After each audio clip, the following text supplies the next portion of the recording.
আজ 23শে জানুয়ারি 2026 ভারতের রাজধানী দিল্লিতে সাবেক প্রধানমন্ত্রী শেখ হাসিনা একটি অডিও লিঙ্কের ভার্চুয়াল মাধ্যমে সংবাদ সম্মেলনে ভাষণ দিয়েছেন। 2024 সালের 5 আগস্ট দেশ ছাড়ার পর এটিই ছিল কোনো বড় আকারের আন্তর্জাতিক সংবাদ সম্মেলনে তার প্রথম সরাসরি যুক্ত হওয়া। তার ভাষণের প্রধান দিকগুলো নিচে বিস্তারিত তুলে ধরা হলো। অন্তর্বর্তীকালীন সরকারের তীব্র সমালোচনা। শেখ হাসিনা মোহাম্মদ ইউনূসের নেতৃত্বাধীন বর্তমান সরকারকে পুতুল সরকার এবং অবৈধ হিসেবে অভিহিত করেন। তিনি দাবি করেন যে এই সরকার সংবিধান লঙ্ঘন করে ক্ষমতা দখল করে আছে এবং দেশের গণতন্ত্রকে ধ্বংসের মুখে ঠেলে দিয়েছে। তিনি ইউনূসকে দেশের বর্তমান অরাজক পরিস্থিতির জন্য দায়ী করেন। 12 ফেব্রুয়ারির নির্বাচন ও নো ভোট। বাংলাদেশে আগামী 12ই ফেব্রুয়ারি 2026 তারিখে সাধারণ নির্বাচন অনুষ্ঠিত হওয়ার কথা রয়েছে।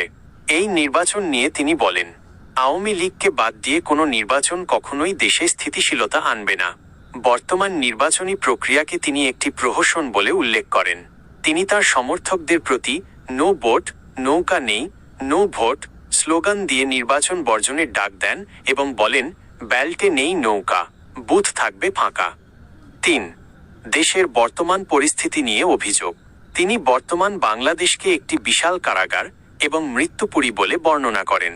তার দাবি অনুযায়ী 5 আগস্টের পর থেকে দেশে আইন শৃঙ্খলার চরম অবনতি হয়েছে এবং সাধারণ মানুষ নিরাপত্তাহীনতায় ভুগছে। সংখ্যালঘু সম্প্রদায় এবং নারীদের ওপর হামলা ও সহিংসতা বেড়েছে।